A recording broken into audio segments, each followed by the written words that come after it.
nakarating na sa Korte Suprema ang mga hinaing at reklamo ng ating mga kababayang OFW na kung saan ay nagsimula na silang bumoto para sa May 2025 elections. Kaya nga lang, ang kanilang mga ibinoto pagkatapos ng botohan, verification, kumbaga ang lumabas na resulta sa kanilang balota, ang mga pangalang hindi naman nila ibinoto. Tulad na lamang neto, Epanaw na party list ang binoto, pero Makabayang Coalition ang lumabas sa kanilang verification. Mayroon ding Partido Maharlika at meron pang Lacson na hindi naman daw nila ibinoto. Marami na sa ating mga kababayang OFW ang nagrereklamo sa COMELEC. Kaya na may sa Korte Suprema, sila ay tumulog na.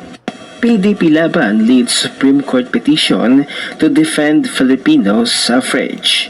In an impassioned move to defend suffrage and sovereignty, the Partido ng Demokratikong Pilipino Lakas ng Bayan or PDP Laban, along with several senatorial candidates, concerned citizens, OFWs, and otherwise registered overseas voters have filed a petition for prohibition and mandamus with urgent prayer for a temporary restraining order and writ of preliminary injunction before the Supreme Court.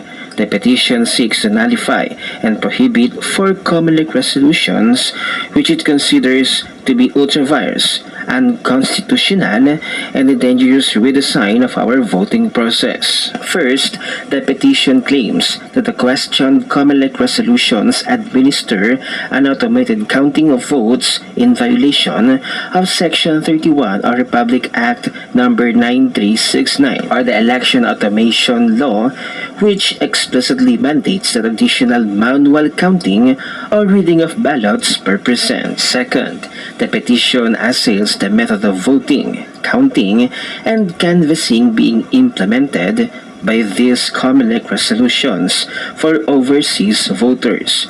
It argues that a remote online voting with the use of digital ballots is still not recognized nor authorized by existing laws, and that the COMELEC cannot be allowed to introduce this new system through mere administrative issuances only.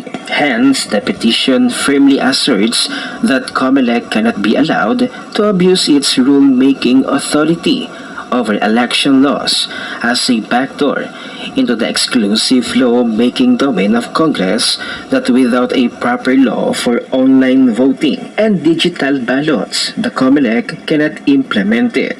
Third, the petition also claims that the fully automated manner of counting and canvassing of overseas votes being implemented by COMELEC violates Republic Act No. 10590 or the Overseas Voting Act of 2013, which expressly mandates an on-site counting and canvassing of votes.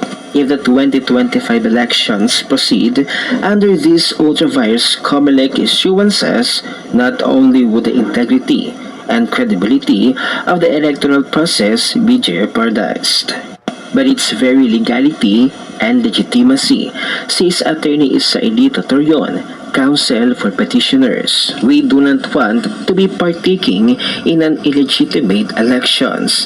Thus, the petition also seeks prevent the from implementing the subject to COMELEC resolutions, especially